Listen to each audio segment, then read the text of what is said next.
Hello everyone, uh, welcome back on my YouTube channel AJ Physics। तो हम लोगों ने ये एक सीरीज स्टार्ट की हुई है जिसमें हम लोग असिस्टेंट प्रोफेसर एग्जामिनेशन जो हुआ था आरपीएससी का, उसके हम लोग डिटेल्ड में सॉल्यूशंस कर रहे हैं।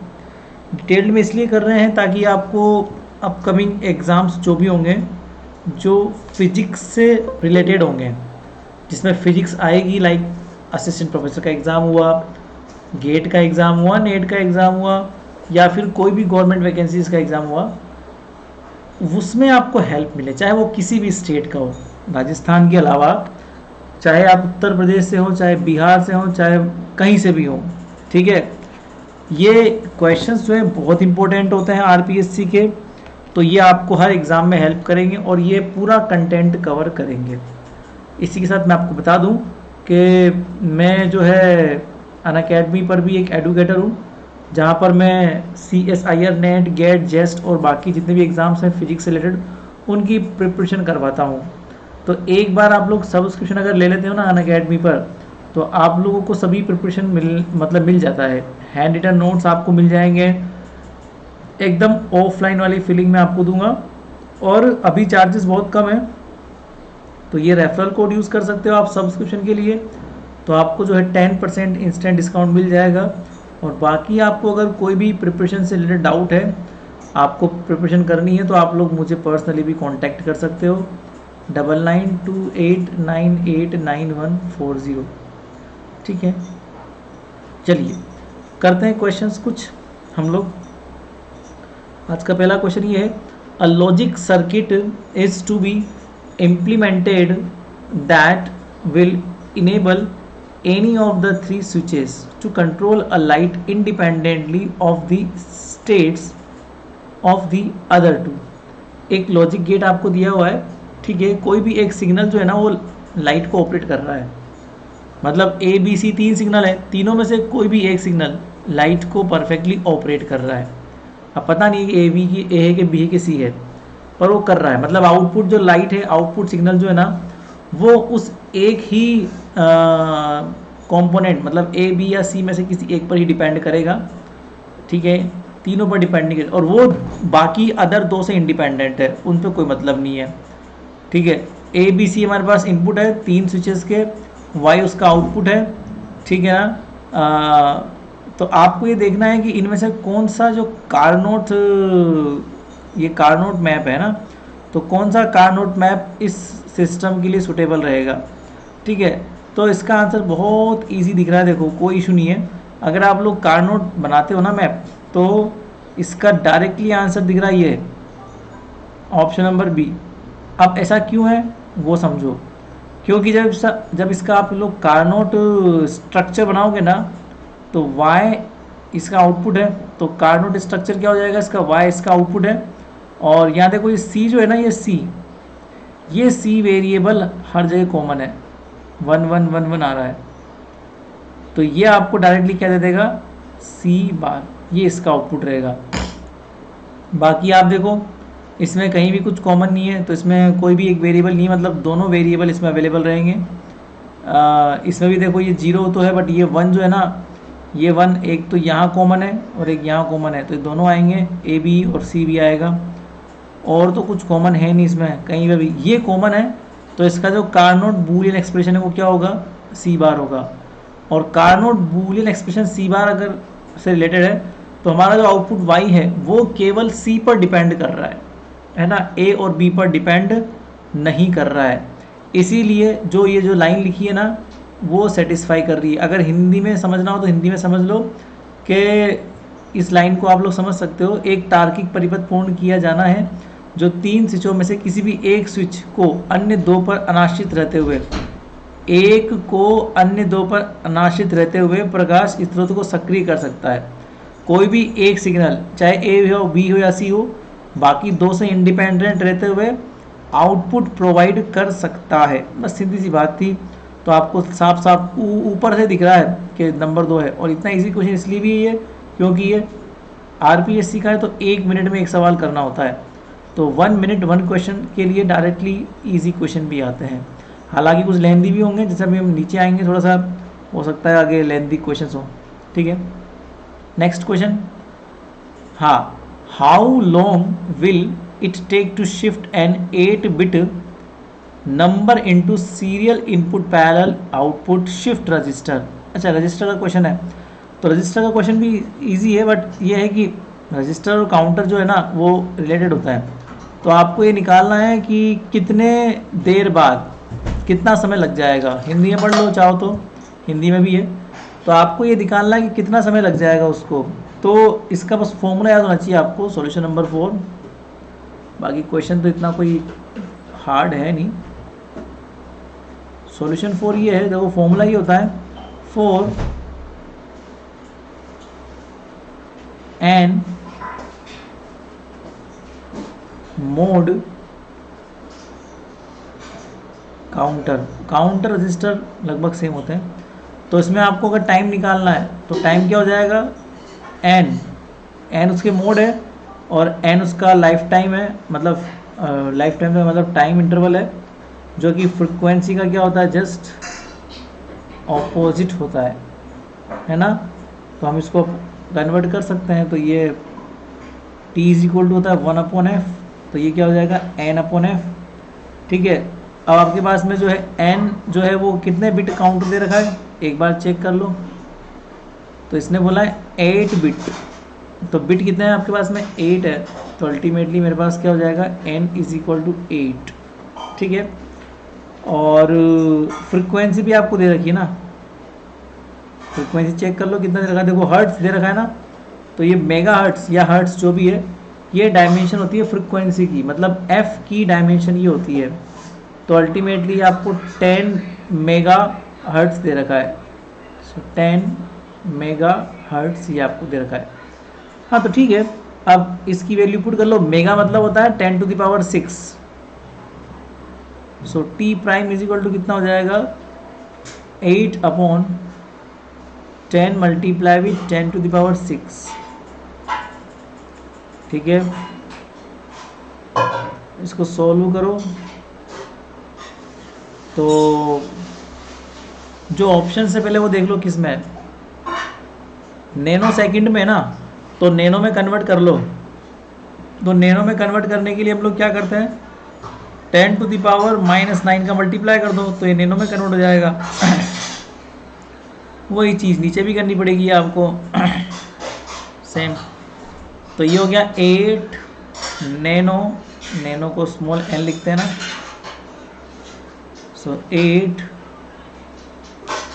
नैनो सेकंड हो गया ना, 8 नैनो सेकंड। और नीचे क्या है, 10 मल्टीप्लाई विथ 10⁻⁻3।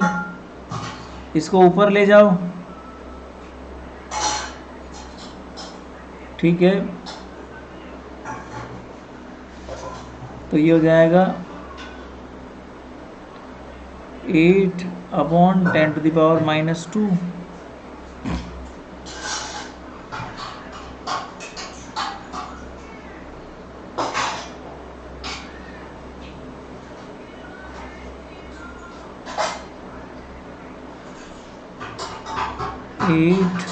नैनो सेकंड 10⁻² ऊपर जाएगा तो 8 मल्टीप्लाई विथ 10⁻², और मतलब कितना हो गया 800 नैनो सेकंड। क्लियर, देख लो 800 नैनो सेकंड का आ रहा है, ये रहा, ठीक है। Next question, a power amplifier gives 150 watt output for an input of 1.5, मतलब आउटपुट की पावर कितनी है 150 वॉट और इनपुट की पावर कितनी है 1.5 वॉट। आपको क्या निकालना, the power gain of amplifier. Okay, power gain वो भी डिवाई में, तो डिवाई में तो बेटा CMRR से भी निकाल सकते हो आप, वो भी एक पावर गेन ही होती है CMRR। तो सॉल्यूशन नंबर 1 लिखा हुआ है तो 1 लिख दो।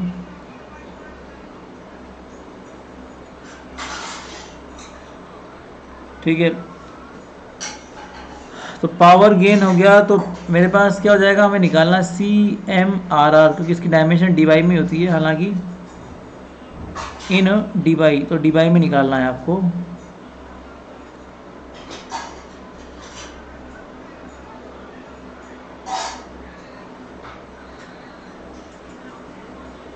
तो output power upon input power, gain का फॉर्मूला ये तो होता है आउटपुट अपॉन इनपुट।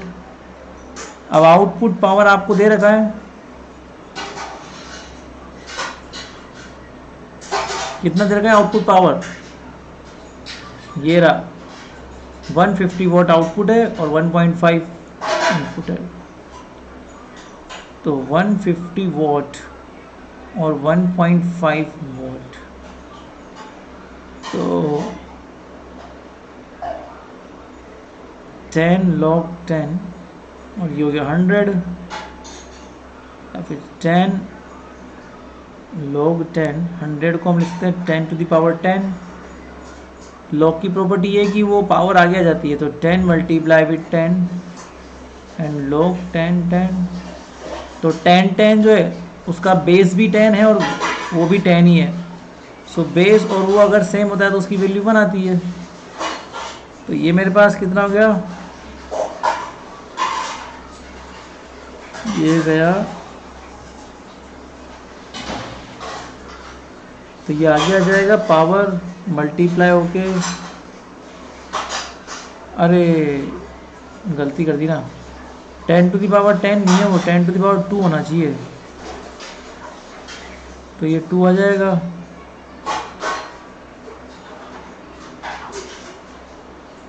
तो 20 आएगा इसके अंदर से। ठीक है, तो ऑप्शन नंबर 20 का कौन सा ऑप्शन है, this complete. Next question,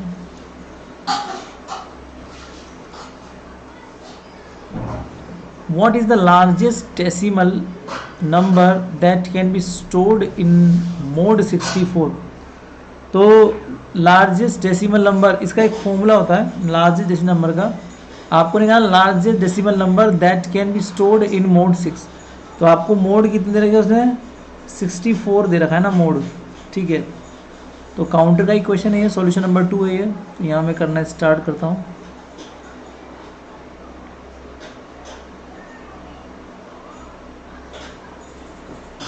number of flip flops,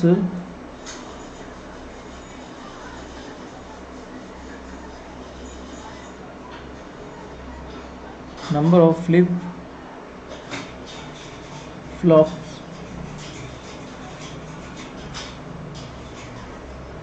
are required to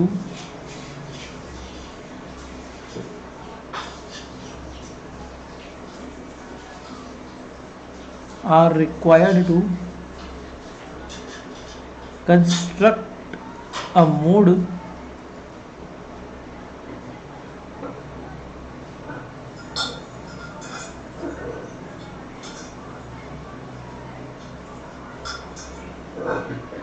construct a mode 120 counter. अगर मान लो तुम्हें कोई 128 काउंटर का 128 मोड काउंटर कंस्ट्रक्ट करना है, हमारे पास फॉर्मूला होता है 2 to the power n greater than equal to 128। तो यहाँ से n का वैल्यू क्या आ जाएगा 7, तभी तो 2 to the power 7 का मतलब 128 ही होगा। अब देखो द लार्जेस्ट डेसिमल नंबर, अब हम सवाल पे आते हैं। सवाल ये द लार्जेस्ट डेसिमल नंबर ना, ये लिखा हुआ है, तो देखो the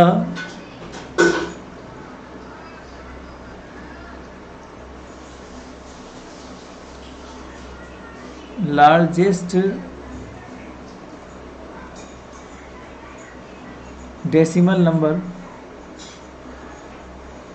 that can be stored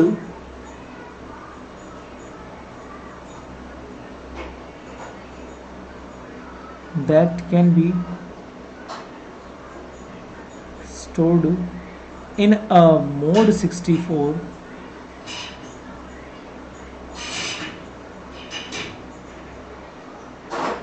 in a mode 64 counter। तो वो क्या हो जाएगा, सिंपली उसका ये हो जाएगा 2 टू द पावर 6, क्योंकि 2 टू द पावर 6 जो होता है वो लगभग 64 ही होता है, माइनस का 1, तो ये हो जाएगा 64 माइनस 63, तो ये होता है फॉर्मूला सिंपली। तो देखो व्हाट इज द लार्ज, हाँ तो ये आ जाएगा 63, ठीक है। Next question, for the circuit shown in figures what is the current flows from B to A, तो बी से ए की तरफ करंट देखनी है। Okay, when A and B are short circuited, जब ए और बी क्या हो, शॉर्ट सर्किट हो। देखो ए कहाँ है, ये रहा, बी ये रहा, हमें बी से ए की ओर करंट फ्लो निकालनी है जबकि बी और ए क्या हो, शॉर्ट सर्किट हो। शॉर्ट का मतलब वायर कनेक्टेड है, दोनों में वायर कनेक्टेड है। अब आपको ये सर्किट पढ़ना आना चाहिए। देखो सर्किट पढ़ना मैं आपको सिखाता हूँ। यहाँ जो लिखा होता है ना उसे बोलते हैं एच एफ, ठीक है ना। एच एफ हमारे पास 4 होते हैं H parameter, H I, H R, H F और एच ओ। तो ये जो लिखा होता है ना इस तरफ, ये एच एफ होता है क्योंकि ये आपको शो करता है आउटपुट करंट को। और हमारे पास एच एफ का जो फॉर्मूला होता है, सॉल्यूशन नंबर 8 दिखाता हूँ मैं आपको। तो सर्किट में चीज़ों को पढ़ना आना चाहिए पहली बात तो आपको। तो H F is equal to क्या होता है, output current upon input current. तो जो आउटपुट करंट होती है ना वो क्या होती है, H F multiply with the input current. अब ये जो है ना ये एच एफ होता है। क्यों होता है एच एफ, क्योंकि ये जो है ना ये आउटपुट करंट का एक पार्ट है। तो यहाँ से अब इनपुट में क्या बेस लगा हुआ है, ट्रांजिस्टर का एच पैरामीटर या ट्रांजिस्टर का एच इक्विवेलेंट सर्किट है, ये कॉमन इमीटर कॉन्फ़िगरेशन का एच इक्विवेलेंट सर्किट है क्योंकि यहाँ पर कॉमन इमीटर कॉमन है। ये जो बेस है वो इनपुट है और आउटपुट में कलेक्टर है, इसीलिए इसको बोलते हैं कॉमन इमीटर कॉन्फ़िगरेशन का एच इक्विवेलेंट सर्किट डायग्राम। अब इस एच इक्विवेलेंट सर्किट डायग्राम में यहाँ जो लिखा होता है ना, यहाँ पर होती है आउटपुट करंट बराबर H F multiply with the input current. तो यहाँ से साफ साफ पढ़ने में आ रहा है कि एच एफ क्या है हमारे पास 25 है। So we have H F is equal to 25, ठीक है। और पढ़ लेते हैं चलो। हाँ तो यहाँ पर आप देखो तुम्हें ये दिख रहा होगा, यहाँ पे ये जो होता है ना ये एच ओ होता है। एच एफ इसलिए बोलते हैं फॉरवर्ड करंट इम्पिडेंस, इसे फॉरवर्ड करंट गेन बोलते हैं। एच एफ को मतलब क्या बोलते हैं हम लोग, फॉरवर्ड करंट गेन। ऐसे यहाँ जो लिखा होता है ना बेटा उसे एच नहीं इसे नहीं बोलते H O, H O last में होता है। एच ओ मतलब होता है ये वाली चीज़ H O, admittance, output admittance होता है। तो एच ओ कितना है हमारे पास, लास्ट में आउटपुट में होता है तो 40 किलो ओम है। तो मेरे पास एच ओ कितना है,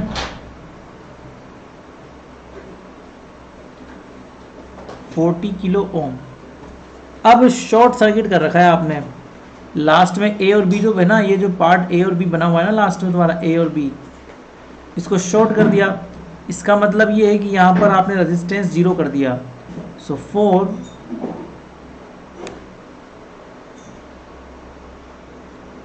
शॉर्ट सर्किट, जैसे ही शॉर्ट सर्किट किया रेजिस्टेंस जो है ना वो 0, मतलब करंट की वैल्यू 0 नहीं होगी, ठीक है। सो देन इसका मतलब ये होता है कि आपको उसने क्या पूछा है,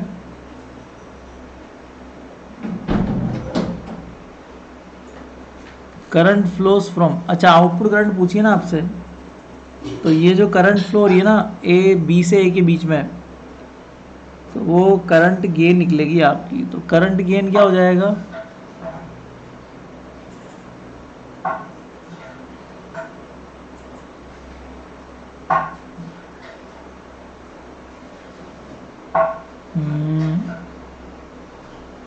आउटपुट करंट जो भी बोलते हैं,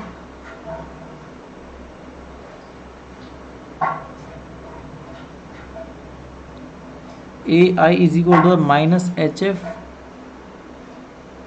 upon 1 plus H O R L. तो एच एफ की वैल्यू पुट कर दो तो हो जाएगी -25 अपॉन 1 प्लस एच ओ जो भी है वो ठीक है, पर आर एल जीरो है तो ये जीरो हो जाएगा और ये टोटल कितना हो जाएगा -25। -25 इसलिए आ रहा है क्योंकि आप बी से ए, आपको तो बी से ए निकालना है ना, ये तो ए से बी वाला है -25। तो ये जो करंट निकाली है वो ए से बी वाली है। अब अगर हमें बी से ए निकालना है तो नेगेटिव कर दो करंट को, तो वो जो करंट है वो कितनी रहेगी +25 मिली एम्पियर। ठीक है, बस खत्म। अगला क्वेश्चन,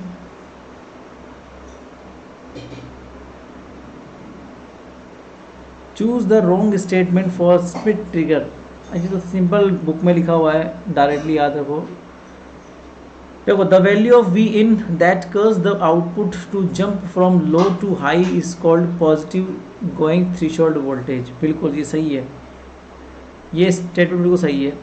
जो इनपुट करंट होती है ना, that causes the output to jump, तो वो क्या करती है, आउटपुट को जंप करने का लो से हाई इम्पिडेंस की ओर, तो वो threshold voltage. The value of V in that causes the output to jump from high to low that, हाँ सही है। अगर ये पॉजिटिव गोइंग बोलते हैं ना इसको, तो वो लो टू हाई जाता है। कोई भी, अगर एक बताओ, कोई गरीब इंसान अगर अमीर बनेगा तो उसे पॉजिटिव भी तो रेस्पॉन्स बोलेंगे, पर अगर ये आउटपुट हाई से लो चला जाएगा तो उसे नेगेटिव बोल देंगे। बिल्कुल ये भी सही बात है। कोई अमीर इंसान गरीब बनेगा तो ऑब्वियस सी बात है ना, वो नेगेटिव है ना इम्पैक्ट। ये गलत चीज़ है। If it gives triangular wave for a given sinusoidal form, ये गलत है। साइनोसोइडल अगर आप दोगे ना तो ये ऐसा बनता है आउटपुट फॉर्म, ट्रायंगुलर कभी नहीं बनता है ना। तो आपका ऑप्शन नंबर 3 इसमें परफेक्ट ऑप्शन है। बाकी तो ऑप्शन 4 भी सही है। प्रोड्यूस रेक्टेंगुलर, हाँ सही है। तो बाकी 3 नंबर गलत है, बस बाकी सब सही है ना। Next question, a source of EMF 40 volt deliver a maximum number of 10 watt. Voltage दे रखा है आपको 40, और पावर दे रखा है आपको 10, है ना। How much power will be dissipate. देखो, आपको वोल्टेज दे रखा है 40 और पावर दे रखा है 10। How much power dissipate when it's terminate short. अच्छा, तो एक बार याद ना, पावर बराबर I/V होता है। अब इसने बोला है शॉर्ट सर्किटेड, तो शॉर्ट सर्किट के वक्त हमेशा वोल्टेज जीरो होती है, याद रखना, क्योंकि वहाँ पे रेजिस्टेंस भी जीरो होता है। रेजिस्टेंस को फॉलो करता है वोल्टेज, तो इसीलिए रेजिस्टेंस जीरो है तो वोल्टेज जीरो है, करंट जीरो नहीं होता है। क्लियर। पर वोल्टेज अगर जीरो हो गया तो यहाँ पर पावर भी तो जीरो हो जाएगा शॉर्ट सर्किट के वक्त, क्योंकि पावर किस पर डिपेंड कर रहा है, वोल्टेज पर डिपेंड कर रहा है, इसीलिए इसका आंसर आएगा जीरो। ठीक है। Next, a battery with a constant EMF E, एक बैटरी लगा रखी है कांस्टेंट EMF के साथ, and internal resistance R provides power to an external circuit. ठीक है, तो वो इंटरनल R प्रोवाइड कर रहा है एक्सटर्नल को, with a load resistance made up by combining register RL। तो RL और 2L को कंबाइंड कर रखा है आपने, तो ये दो रेजिस्टेंस लगा रखे कंबाइंड करके, वो भी पैरेलल में। तो जब ये पैरेलल में है तो एक बार तो तुम एक काम करो, इनका पैरेलल कॉम्बिनेशन निकाल लो। तो इसका रिजल्टेंट क्या हो जाएगा, parallel RL multiply with the 2RL upon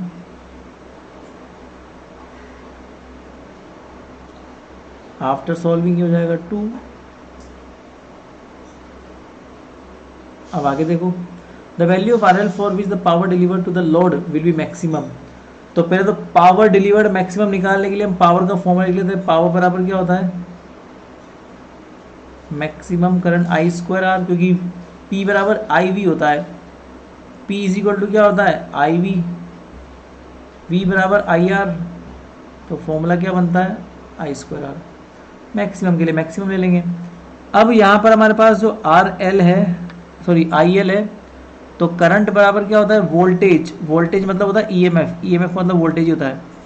तो वोल्टेज अपॉन रेजिस्टेंस, और रेजिस्टेंस जो है वो करंट किस किस को क्रॉस करेगी, वो आपकी क्रॉस करेगी आर को, जो रिजल्टेंट कॉम्बिनेशन है पैरेलल वाला उसको क्रॉस करेगी, है ना, प्लस एक उसका इंटरनल रेजिस्टेंस भी दिया हुआ है आपको आर, तो उसको भी क्रॉस करके जाएगी। अब आर आपने निकाल रखा है ना,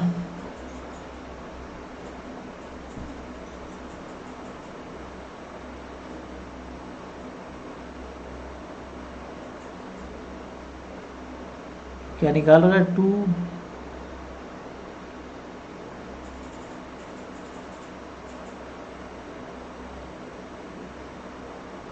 और ये पावर जो है वो लोड के क्रॉस मिलेगी, तो यहाँ लोड आएगा, ठीक है। अब इसको सॉल्व करेंगे। मैक्सिमम पावर के लिए हमें डिफ्रेंशिएट करना पड़ेगा इसको, मैक्सिमा मिनिमा वाली कंडीशन काम में लेनी पड़ेगी। सो 4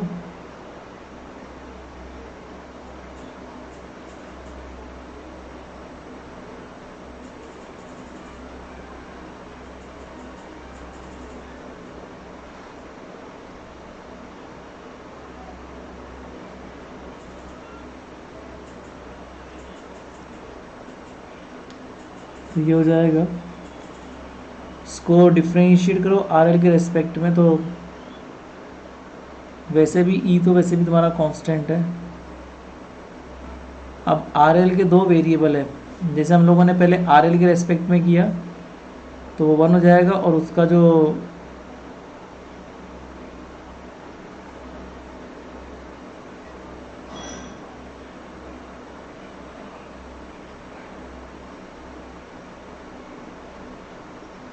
अब नीचे वाले करेंगे तो 1/x² का होता है -1/x³, सो -1/x³।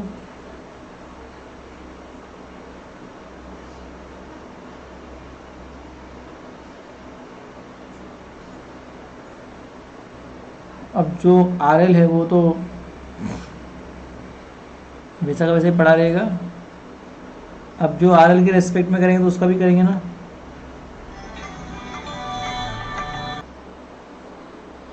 हाँ, तो आर एल के रेस्पेक्ट में करना है ना अपने को, तो यहाँ पर हम लोग क्या करेंगे, अंदर वाले का करेंगे तो 2/3 आर एल का 1 और आर का 0, ये हो गया डिफ्रेंशिएशन, ठीक है। अब इसको थोड़ा सा और बराबर 0 के करेंगे तो ये 0 में चला जाएगा, कोई इशू नहीं है, इसको यहीं रहने दो। 1/2 RL/3 प्लस R, इसको यहीं पे रहने दो, और इसको ले जाओ इस तरफ, तो ये हो जाएगा 2/3 RL/2 RL/3 प्लस R का होल क्यूब। ये कटेगा इससे, 1 टाइम्स बचेगा ये, तो ये हो जाएगा 1 = 2/3 RL,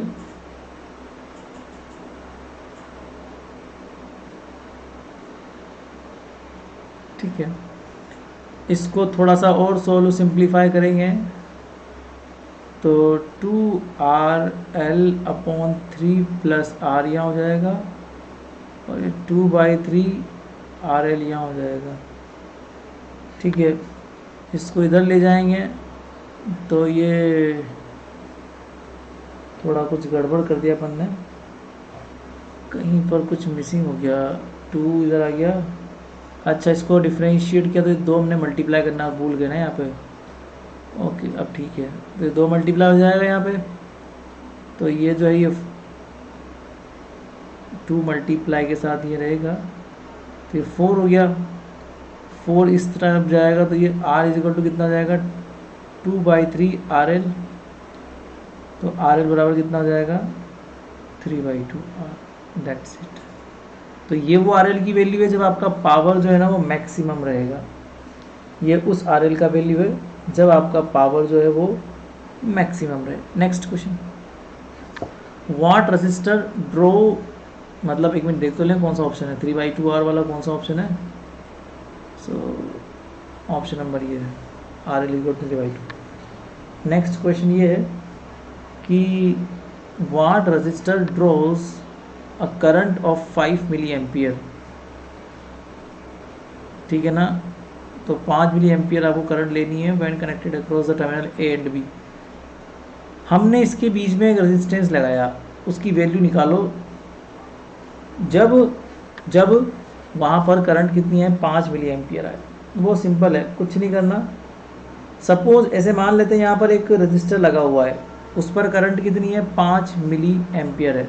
यहाँ लिख दो कि मान लो जो आउटपुट करंट है तुम्हारा वो कितना है 5 milli ampere according to the question. अब डायग्राम में देखो, अगर मैं सर्किट में लगा दूँ लूप एनालिसिस, तो ये लूप लगा देंगे तो ये 100 वोल्टेज जो है वो डिस्ट्रीब्यूट हो रही है 5 ओम में और 20 ओम में। तो अगर मैं इस करंट को I1 नाम दे दूं जो कि घूम रही है, तो अल्टीमेटली 100 जो है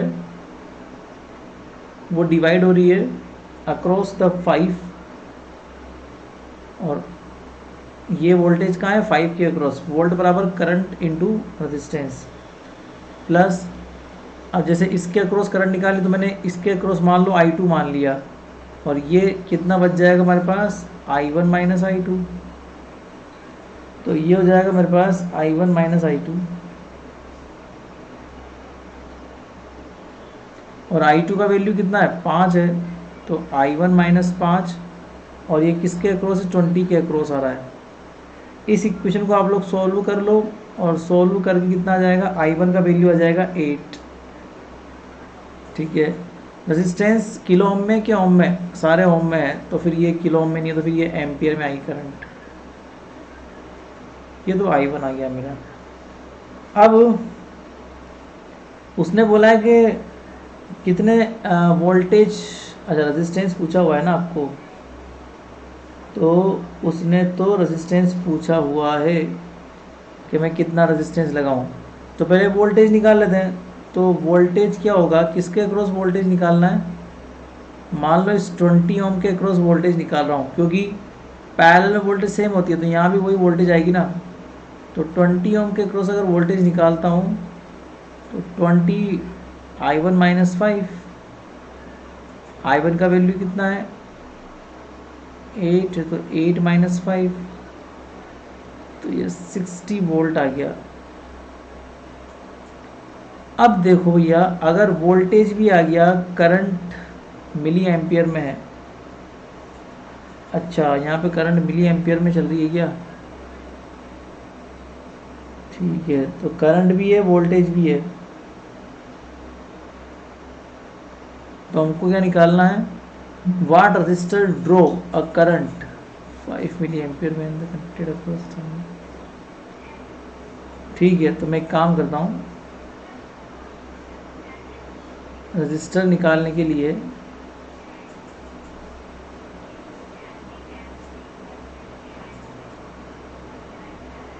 वोल्टेज तो उसका 60 आ गया ना, तो 60 अपॉन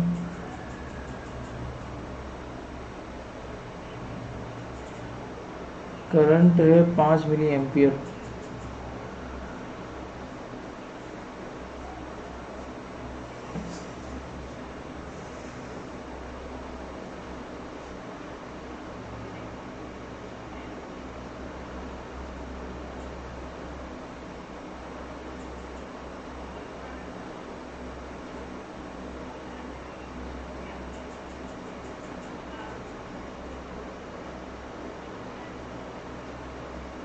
अच्छा हम लोग जब करंट को एम्पियर में स्टडी कर रहे हैं तो फिर 5 मिली एम्पियर है ना, तो ओके गॉट इट।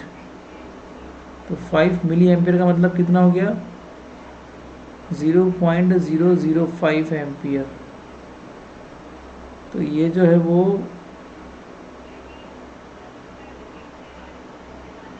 तो इसको पूरा सॉल्व करना पड़ेगा, रुको 1 मिनट।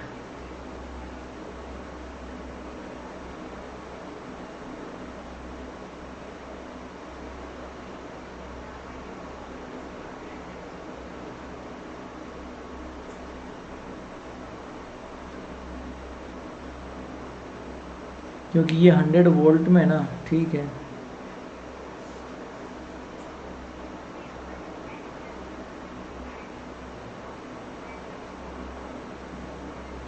प्लस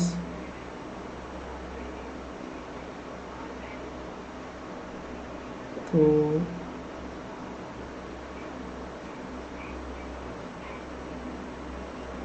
5 दूनी 10, तो ये हो जाएगा हमारे पास ये, हाँ तो ये हो जाएगा 0 1, तो 1 2 3, 5 दूनी 10, 100, तो ये हो जाएगा 0.1। इसको इधर ले जाएंगे तो ये हो जाएगा 100.1 is equal to 25 I1। So I1 is equal to कितना हो जाएगा,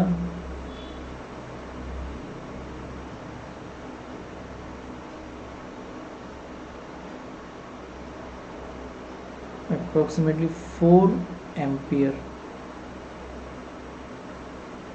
अब करंट आ गई तो वोल्टेज जो है वो कितनी आ जाएगी, 20 के across, 24 minus 0.005 which is approximately 4 ही है वैसे तो, 4 दूनी 8।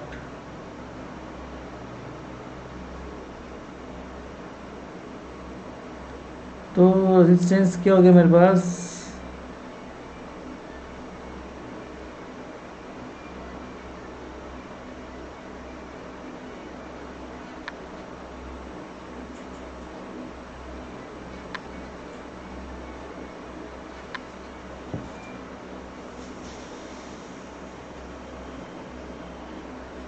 R इज इक्वल टू,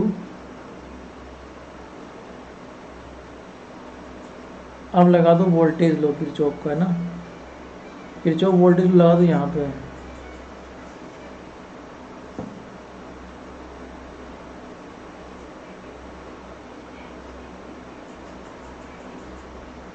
तो या फिर उल्टा लगा दो, तो यहाँ इसके अक्रॉस वोल्टेज को हम लोग आउटपुट वोल्टेज मान लेते हैं। सो आउटपुट वोल्टेज जो भी है, पॉजिटिव से नेगेटिव है, तो आउटपुट वोल्टेज कितना है मेरे पास, V आउटपुट। एंड ये 6 ओम से जा रहा है ना वोल्टेज, तो 6 ओम यहाँ दे दो पॉजिटिव करंट, यहाँ दे दो नेगेटिव करंट, तो I2 multiply with the 6 ohm. So I2, एक मिनट, I2 कहाँ है, A से B की ओर है ना I2, तो ये उल्टी करंट हो गई ना, इसको उल्टा ही मानो, इसको पॉजिटिव इसको नेगेटिव, इसको पॉजिटिव इसको नेगेटिव, इसको ऐसे ही मानो। तो ये हो जाएगा I2 मल्टीप्लाई विद द 6 ओम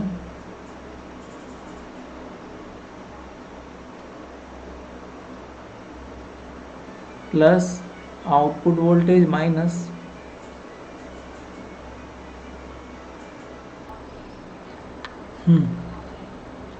तो देखो इसको थोड़ा सा और सोल्व करेंगे, तो I2 multiply with the 6, that is voltage drop across this, then voltage drop across this, और यहाँ आ जाएंगे तो I1 minus I2 voltage across drop 20। सो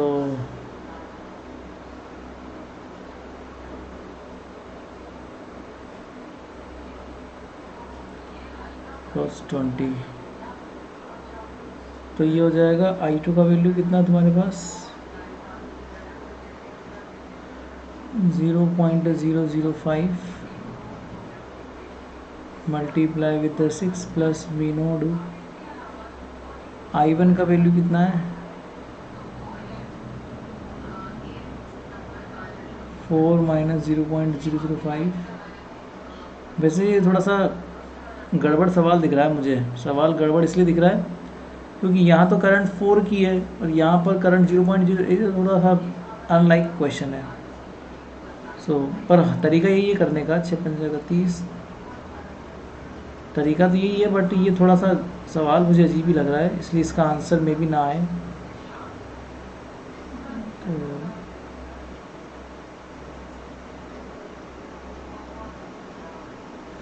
तो ये हो जाएगा वी नॉट अप्रोक्सीमेटली 80। नेगेटिव का कोई रोल नहीं है खास। तो आउटपुट वोल्टेज बराबर क्या हुआ resistance multiply with the output impedance. इसीलिए थोड़ा सा गड़बड़ है, कहीं पर इसमें कुछ गड़बड़ है, तभी ये आंसर आ नहीं रहा इसका। क्योंकि एक तरफ तो मिली एम्पियर में है और फिर रेजिस्टेंस जो है वो ओम ऑर्डर के हों। अगर रेजिस्टेंस किलो ओम ऑर्डर के होते हैं ना, तब जाके करंट मिली एम्पियर में आती है। इसलिए इसको ड्रॉप आउट करेंगे हम क्वेश्चन को। ये थोड़ा गड़बड़ है क्योंकि ये है इस ऑर्डर का और ये है इस ऑर्डर का, तो मुझे मतलब आया नहीं मेरा आंसर इसमें। करने का तरीका यही है, इस तरह से हम लोग कर सकते हैं। अगला क्वेश्चन है for the circuit shown in figure the hybrid parameter H11 H12। तो ये सिंपल है। ये सर्किट आपको दे रखा है ना, कुछ नहीं करना।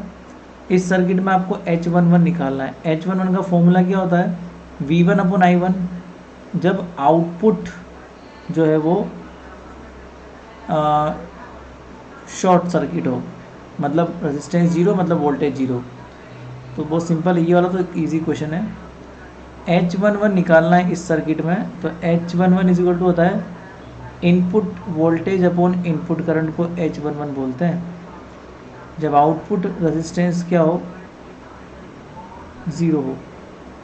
ठीक है, अब इसको सॉल्व करते हैं। तो देखो इधर I1 मतलब होता है इनपुट करंट, तो इनपुट करंट मतलब इनपुट वोल्टेज अपॉन ये करंट जिन रेजिस्टेंस को क्रॉस कर रही है वो रेजिस्टेंस। अब जैसे मान लो ये 40 है तो और ये आउटपुट को आपने जीरो कर दिया ना, तो ये गायब हो जाएगा, 20 गायब हो गया, तो ये दोनों हो गए पैरेलल। तो 50 मल्टीप्लाई विद 10/50 + 10, और इनका पैरेलल कॉम्बिनेशन हो गया इस 40 के साथ सीरीज में। तो रिजल्टेंट क्या हो गया I1 बराबर I1 इज इक्वल टू क्या हो जाएगा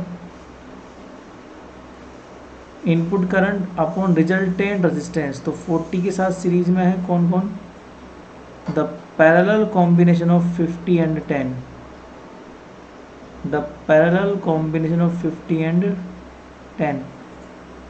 इसको थोड़ा सोल्व कर लो तो ये V1/I1 आ जाएगा आपके पास में 48.3 या 5 के आसपास।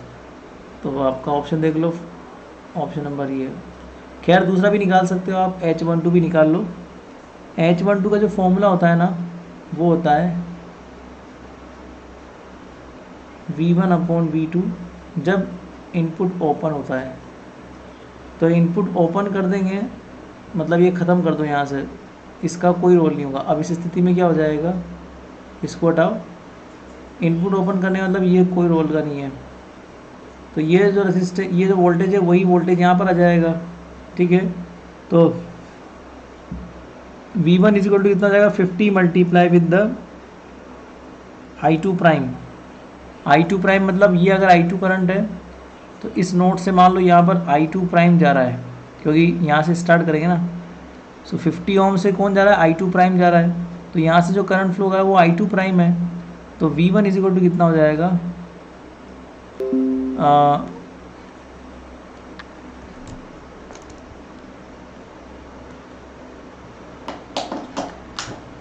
so V1 is simply equal to 50 multiply with the I2 prime and V2 is equal to simply 20 multiply with the I1 prime, ऐसा समझ लो। तो पैरेलल में वोल्टेज सेम होती है ना, तो हम लोग ये कर देते हैं कि 60 मतलब I2 प्राइम इन दोनों से फ्लो हो रही है, तो ये दोनों सीरीज में हो गए 10 एंड 50, क्योंकि यहाँ तो कुछ होगा नहीं, ये तो ओपन है। तो 10 प्लस 50 तो 60 हो गया। तो I2 प्राइम 60 ओम से जा रहा है, और वो पैरेलल किसके, इसके 20 के। तो मैं एक काम करता हूँ,